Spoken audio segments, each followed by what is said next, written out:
You know, in healthcare, that patient consultation, that's where the magic really happens.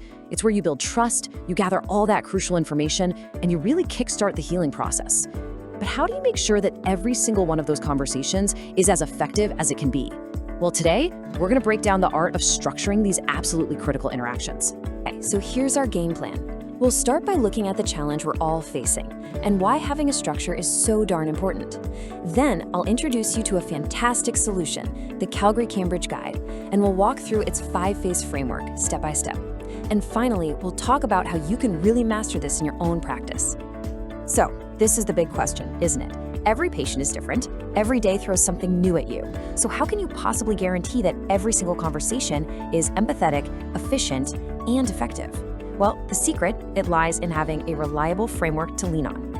First things first, let's just appreciate the scale of this challenge. I mean, the sheer number of patient interactions you have in a single day can be completely overwhelming. And if you don't have a solid system in place, it's so easy for crucial details to slip through the cracks, leaving both you and your patient feeling the strain. Take a look at this number, 7.8. So according to EU stats, in some EU countries, that's the average number of doctor consultations per person per year. Now think about that. Multiply that across your entire patient list. The scale is just immense. The quality of these millions of interactions literally shapes the effectiveness of our whole healthcare system. Okay, so given that massive scale, why is structure so incredibly critical? Well, it really all boils down to 4 key pillars that support every single successful consultation. For starters, structure completely changes the patient experience for the better. When you guide the conversation with a clear path, patients know what's coming. Their anxiety goes down, they feel like they're actually being heard, and they become partners in their own care. And that is a huge win for building trust right from the get-go.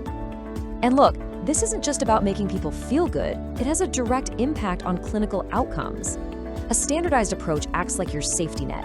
It makes sure you gather all the necessary info methodically. This leads to better diagnostic accuracy, helps you avoid missing key details, and ultimately helps you build much better, more personalized treatment plans.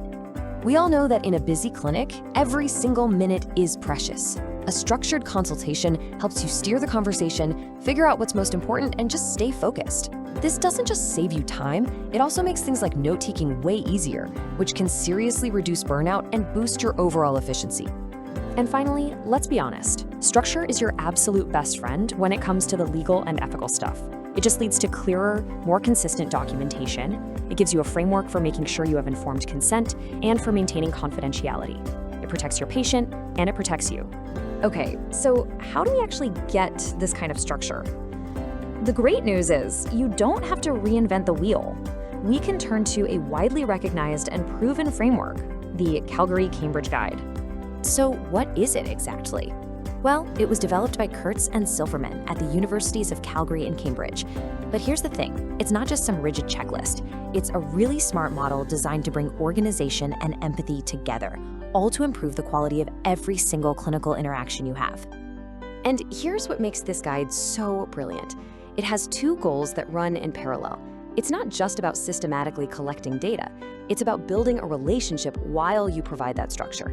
See, one goal supports the other. They're woven together, working hand in hand. And check this out. This image lays it all out perfectly. You can see those 5 distinct phases of the consultation, right down the middle from start to finish. And on either side, you've got those 2 guiding principles we just talked about, providing structure and building the relationship. They flow through every single step of the process. All right, let's get practical. How does this actually work in a real conversation? We're going to break down each of these 5 phases and look at the specific skills and goals for each one. Everything kicks off with phase 1, initiating the session. This first step sets the tone for everything that follows, and it's so much more than just saying hello. It's about prepping beforehand, making sure the room is comfortable and private, and giving a warm introduction. This is your moment to build that initial rapport and create an immediate, empathetic connection. Then we move into phase 2, gathering information. This is really the heart of the diagnostic process. The key here is to start with open-ended questions, something like, "So, tell me what's been going on." Just let the patient tell their story in their own words. Then you can follow up with more focused, closed questions like, "And is the pain worse after you eat?" to nail down the specifics. It's that combination, plus really active listening, that lets you build a complete and accurate picture. All right, on to phase 3, the physical examination. This is where communication is absolutely paramount. You want to explain each procedure before you do it. For example, saying, okay, I'm just going to press gently on your stomach now to check for any tenderness. When you do that, you demystify the process, you empower the patient, and you reinforce the trust you've been building. Okay, now in phase 4, we pivot to explanation and planning. Once you've analyzed everything, the goal is to share what you found in clear language that anyone can understand. No jargon. But remember, this is a conversation, not a lecture. You lay out the options, you talk about the pros and cons, and you work with the patient to come to a joint decision on a treatment plan. That shared ownership is so critical for making sure they follow through. And last but not least, phase 5, closing the session. You know, a weak ending can undo all the great work you've just done. A strong closing prevents any confusion. You want to summarize the key decisions, make the next steps crystal clear, and then create one final safety net by asking, so what questions do you have for me? This makes sure they leave feeling confident about the path forward. So knowing the 5 phases is one thing, but how do you go from just knowing the framework to this becoming second nature in your day-to-day practice? Well, the answer is all about continuous self-reflection and professional growth. This quote right here really nails it.